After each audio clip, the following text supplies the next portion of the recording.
É isso aí, vamos falar sobre análise SWOT. Gente, é uma palavrinha em inglês, na verdade um acrônimo. O SWOT é um acrônimo de várias palavras, são 4 palavras em inglês. E na verdade, traduzindo para o português, elas significam força, oportunidade, fraqueza e ameaça. Como isso é feito? Olha lá para vocês verem no gráfico. O S, que é de força, o W de fraqueza, O de oportunidade e T de ameaça. Então as palavrinhas eu coloquei lá em inglês e abaixo eu coloquei força, oportunidade, fraqueza e ameaça. Por quê? Porque muita gente, em vez de utilizar a palavra SWOT, utiliza a palavra fofa. Então fica a seu critério. Ou vocês fazem o plano SWOT ou o plano fofa, enfim, fica a seu critério. Mas o importante é você realmente utilizar essa ferramenta de uma forma que vai te auxiliar. E para que serve essa ferramenta? Para mim, eu considero que é uma das primeiras as ferramentas a gente descrever e utilizar para facilitar e para entender onde meu negócio se situa, em que momento que ele está, qual ambiente que ele está. E essa ferramenta ele vai falar justamente da parte interna do meu ambiente e a parte externa. A parte interna, ela é de força e fraqueza, ou seja, quais são os pontos fortes que eu tenho na minha empresa. É importantíssimo você selecionar. Ou não, eu não tenho uma empresa ainda, eu tenho uma ideia de um negócio. Então, essa ideia de negócio, o que você considera como forte para você? Entendeu? Que pontos que você pode levantar ali? Por exemplo, ponto forte na nossa empresa. Um ponto forte é que a gente é reconhecido hoje como empresa de fotografia de newborn. Os pais, eles consideram que a gente tem uma autoridade sobre esse assunto. Então, a gente considera que isso é um ponto forte na nossa empresa. Outro detalhe, nós temos uma estrutura física que comporta muito bem as famílias. Esse é também um outro ponto forte. E se você não tem uma estrutura e você só tem uma ideia, então comece a colocar no papel qual que seria o ponto forte interessante para o seu negócio. Vocês estão me entendendo? Tá claro isso? Um outro detalhezinho também que a gente pode levantar nessa análise é sobre as fraquezas. Que fraqueza que eu tenho na nossa empresa? Aí você vai começar a levantar isso. Será que está faltando capacitação para os meus colaboradores? Aí eu preciso de melhorar na parte de tratamento de imagens. Não sei o que seria de fraqueza para você. Você que vai ter que parar, sentar e analisar. O que seria de ponto fraco para mim? Então, isso é importante você colocar para quê? Para título de melhoria. Porque se você escreve no papel o que você tem de ponto forte, você vai deixar aquilo ali para você não diminuir, entendeu? Se você escreve os seus pontos fracos, você vai colocar aquilo ali para quê? Para tentar sanar aqueles problemas, aquele ponto fraco. E isso está tudo relacionado com a parte interna. Um é força, que me ajuda, e o outro é fraqueza, que me atrapalha. Mas está tudo dentro da empresa, ou seja, são pontos que eu posso controlar. Vocês concordam? O que é ponto fraco e o que é ponto forte, eu tenho domínio. Agora, também nessa análise SWOT, é importante vocês levantarem aquilo que é de movimento externo. O que significa isso? O que envolve o ambiente externo e que atrapalha ou ajuda a sua empresa. Então, a gente chama de oportunidade ou ameaça. O que seriam as oportunidades? Por exemplo, as mamães estão engravidando muito ultimamente, então é uma oportunidade grande de quê? De disseminar mais a minha informação e o meu negócio. Vocês concordam comigo? Então isso é a oportunidade que eu tenho das mamães engravidarem, delas quererem mais filhos do que 1 ou 2 filhos. Não seria uma oportunidade? Apesar que elas estão querendo diminuir a quantidade de bebês. Mas, gente, a gente tem um índice muito alto de nascimento de bebês diário. Então, é importante vocês observarem que pontos e oportunidades que eu tenho. Às vezes eu tenho uma blogueira que vai ter filho, então é uma oportunidade de você, às vezes, fazer as fotos desse bebê. Vocês concordam comigo? Ou às vezes eu tenho uma pessoa que é uma artista, ou não, eu tenho um médico, é oportunidade, vocês têm que encontrar a oportunidade, porque de uma forma ou de outra, essa oportunidade vai te auxiliar e vai te ajudar no seu negócio. Tá, mas e as ameaças? O que poderia ser uma ameaça? Por exemplo, eu fiquei pensando, falei, gente, existem várias ameaças. O próprio momento que nós estamos passando, desse tumulto da parte política, isso é uma ameaça para as empresas hoje em dia. Por exemplo, outra pessoa, outro concorrente abrir um estúdio com as mesmas características do meu na minha rua, né? A rua do meu estúdio seria uma ameaça, vocês concordam? Então é importante vocês levantarem as possíveis ameaças que vocês podem ter. Por quê? Isso para te auxiliar, te prevenir e para você poder se tornar um pouco mais forte. Então essa ferramenta, gente, pode parecer boba, mas é uma ferramenta extraordinária que vai te pontuar os pontos fortes, os pontos fracos, as oportunidades e as ameaças que a sua empresa pode passar.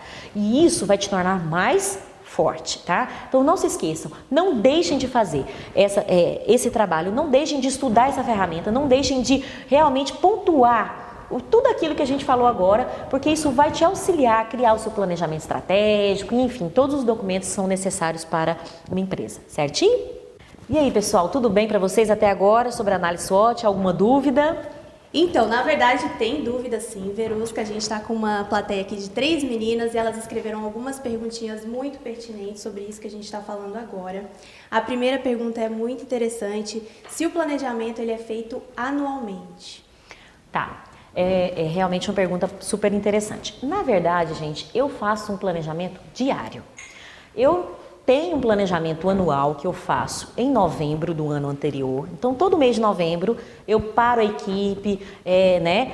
Eu não só trabalho de uma forma com a diretoria da empresa, eu trabalho também com a minha equipe, nos ajudando com ideias. Então, eu paro a equipe em um dia e sento com essa equipe, trabalho justamente nas informações estratégicas. O que nós vamos fazer para o ano que vem? Vamos fazer exposição? Vamos criar um livro? Vamos fazer o curso online? E tudo isso nós fizemos no ano de 2015, por isso que nós estamos aqui hoje. E sim, eu faço esse planejamento anual, mas a cada 3 meses eu revejo esses itens, né? Esses objetivos que nós criamos, objetivos estratégicos que nós criamos no ano passado, a cada 3 meses. Mas não para por aí, não é só a cada 3 meses eu refaço o meu planejamento e volto, não. Gente, semanalmente, diariamente, eu estou trabalhando com as informações desse planejamento. E eu vou explicar um pouquinho mais na frente como eu faço isso. Na verdade, a gente tem uma ferramenta poderosa que se chama Canvas. E eu vou falar um pouquinho sobre esse assunto. Essa ferramenta, ela tem que ficar exposta através de uma cartolina. Eu vou explicar direitinho para vocês o mecanismo. E ali, diariamente, através dos post-it, sabe aqueles, só os bloquinhos amarelinhos que você tira e põe? Você vai diariamente colocar e tirar informações daquele planejamento. Então, quando alguém me pergunta, sim, eu faço um planejamento anual, eu faço um planejamento trimestral, mas diariamente eu estou olhando para aquele quadro que se chama Canvas e diariamente estou refazendo informações, colocando e tirando atividades importantes em cima daquele planejamento. Às vezes, dependendo de uma atividade, às vezes ela não é factível de ser feita, às vezes eu tenho que reprogramar todo o meu planejamento estratégico. Eu acho que conseguiu entender claramente que o planejamento ele não pode ser feito uma única vez e deixar ele ali. Não, ele tem que estar sendo trabalhado diariamente, semanalmente, mensalmente, trimestralmente. Muito legal. Tá bom? Temos também outra pergunta muito interessante. Pode-se iniciar um negócio com metas a curto prazo ou não? Ou a gente tem que elaborar algo com 2, 3 anos aí de antecedência? É importante, boa também, boa pergunta. Na verdade, gente, eu considero que quando eu vou fazer o meu planejamento estratégico, eu vou criar alguns objetivos estratégicos. E esses objetivos eu coloco, sim, a 5 anos de tempo, a 3, a 2 e a curto prazo. Na verdade, eu coloco vários objetivos. Por quê? Se eu não colocar isso, eu posso me perder. Então, eu preciso sim de colocar alguns objetivos a curto prazo, porque aquilo ali vai ser para hoje, para daqui 1 mês, para daqui 2 meses, porque eu preciso trabalhar nesse assunto, mas também eu já vou trabalhando toda a minha equipe, toda a minha mente, né, os meus esforços para atingir também um planejamento de 2, 3 até 5 anos. Eu considero que até 5 anos é um planejamento legal, entendeu? Porque sim, tem algumas atividades que a gente vai precisar de maturar melhor, de ter um pouco mais de experiência. Alguns projetos autorais, isso também demora às vezes um pouco de tempo, sabe? Às vezes, nós já temos alguns projetos autorais para o ano que vem ainda, para daqui 3 anos. Então, esse planejamento eu acho justo você fazer tanto a curto prazo, a médio prazo e a longo prazo. Escreva no papel, coloque os prazos e ali você vai estar trabalhando diariamente com aquela informação. Você pode tanto modificar os prazos, às vezes antecipar alguns, porque de alguma forma você conseguiu estar preparado para aquele objetivo, né, que você levantou, ou não, às vezes você vai ter que posterizar. O nosso curso mesmo ia ser feito em junho. Por alguns motivos nós tivemos que posterizar um pouquinho. E assim vai. O planejamento é dessa forma, é um planejamento contínuo. Temos também uma dúvida que eu creio que é a dúvida geral. Acho que todo mundo tem essa dúvida. Pode-se fazer trabalho de graça para divulgar, para montar portfólio? Como funciona isso? Foi até interessante porque eu dei essa deixa, né, aqui falando, às vezes uma oportunidade, né, seria você oferecer um ensaio para uma pessoa de nome, de renome. Gente, as pessoas me perguntam, Verus, como você cresceu tão rápido e tal? Muitas vezes, gente, é necessário sim você oferecer o seu serviço, mas eu não falo assim de graça. Como seria isso? Eu não considero que seja um trabalho de graça, eu considero que seja um projeto autoral. Então, quando você, até mesmo para você não ser tido como aquele fotógrafo de graça, sabe? Porque a gente acaba sendo taxado como aquele fotógrafo que dá ensaio, que é de graça. Não. E você é um fotógrafo que cria projetos autorais. Não fica mais chique, gente? Mais elegante? E te dá um pouco mais de autoridade. Então, isso é uma sacada. Pensa bem, é uma dica que eu tô dando grande para vocês. Isso aqui não é coisa de amador, não. Isso é coisa de prima mesmo. É uma sacada muito interessante que eu tô te falando. Se liga nisso. Eu quero oferecer um ensaio e eu sei que essa pessoa, eu tenho potencial para fazer um ensaio de qualidade para essa pessoa. Então você vai criar o quê? Um projetinho. Cria um e-mail bacana, mostre o produto seu, fale que você vai escrever lá que você é um fotógrafo que tem experiência naquele assunto. Vocês estão me entendendo? Escreva, põe outras pessoas que, claro, que sonham junto com você para reler aquilo ali. Coloque algumas imagens. Ali você pode colocar também, olha a dica que eu tô dando, hein? Seu site, os seus links. Vocês estão me entendendo? Isso tudo vai te deixar mais propício para a pessoa que você está oferecendo esse trabalho aceitar. Porque também cabe a pessoa querer receber esse ensaio, porque às vezes não é um famoso, às vezes é um pai, uma mãe que tem que levar o seu bebê no seu estúdio. Vocês concordam? No meu início, para eu convencer uma pessoa de fazer fotos comigo, eu tive que explicar que eu estava estudando sobre o assunto, que eu ainda não era uma profissional expert, mas que eu gostaria de ser e que eu estava estudando muito sobre o assunto. Mostrei algumas imagens de como poderia se tornar o bebezinho. Claro que eu não chegaria naquele ponto, mas eu criei todo um contexto, ofereci, tipo, como um projeto autoral, eu vou criar o meu portfólio. Então, seu bebê vai entrar no meu portfólio. Vocês estão me entendendo que a visão que vocês têm? Não eu vou fazer de graça, não é assim. Eu vou criar o meu projeto autoral. E o meu projeto autoral hoje talvez seja a criação de um portfólio. Vocês estão me entendendo? Então tudo, gente, tem que ter uma pitadinha do marketing, né? Tem que ter uma pitadinha dessa história. Certinho? Respondido? Ainda seguindo essa linha, esse pensamento, surgiu mais uma dúvida aqui. Os projetos autorais, eles devem seguir essa linha sua profissional ou pode ser algo paralelo? Boa pergunta também. Bom, na verdade, você pode utilizar o projeto autoral das duas formas. Tanto de uma linha paralela, falar, não, esse trabalho, por exemplo, os trabalhos que eu tenho com as meninas de 15 anos, quase sempre é um projeto autoral, porque eu seleciono algumas meninas, faço as fotos e coloco no Instagram, na verdade, até diferente do meu Instagram atual. É um projeto autoral, certo? E isso pode trazer o quê? Também trabalhos para mim. Então, eu estou trabalhando nesse projeto para que futuramente eu tenha o quê? Clientes dessa faixa etária de 15 anos. Agora, no meu caso, eu faço também projetos autorais na minha linha. Então, no início, é só você seguir o raciocínio. Se eu estou fazendo isso para de 15 anos, é que futuramente eu vou plantear o quê? Clientes dessa faixa etária.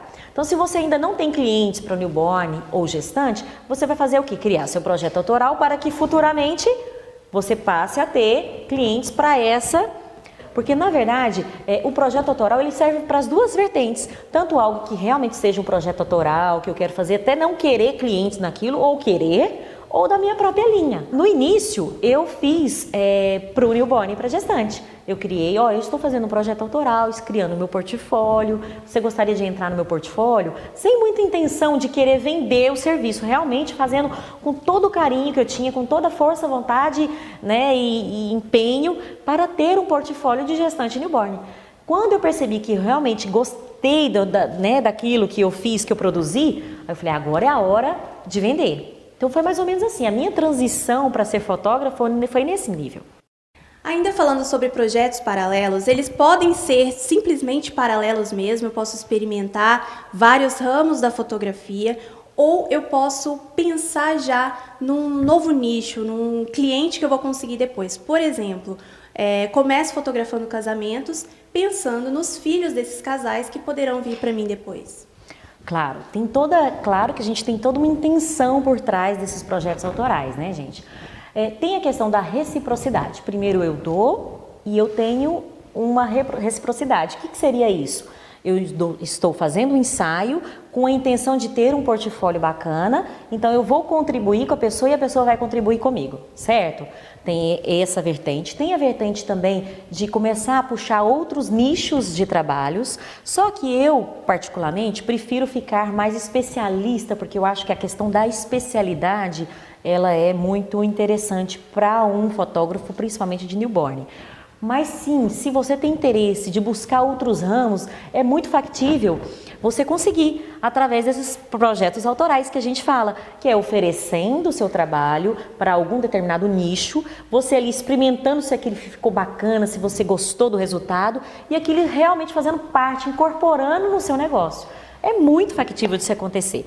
Inclusive, acontece conosco aqui na parte do acompanhamento dos bebês, que a priori era gestante e newborn. E hoje nós já fidelizamos o cliente com a parte de acompanhamento e festas infantis. Então são nichos que a gente vai buscando e vai atraindo para nós, desde que seu trabalho fique bacana, fique, né, legal. E tudo através de quê? Justamente desses projetos autorais que a gente vai criando. Através desses projetos a gente consegue identificar outros nichos. Eu quis me atentar somente ao mundo infantil, eu parei por aí. Mas hoje eu não tenho intenção às vezes de buscar um casamento para atrair a gestante, não. Hoje, quem fez um casamento fez e essa pessoa eu tenho certeza que ela vai buscar uma pessoa especialista na área de gestante. Vocês estão me entendendo? É isso.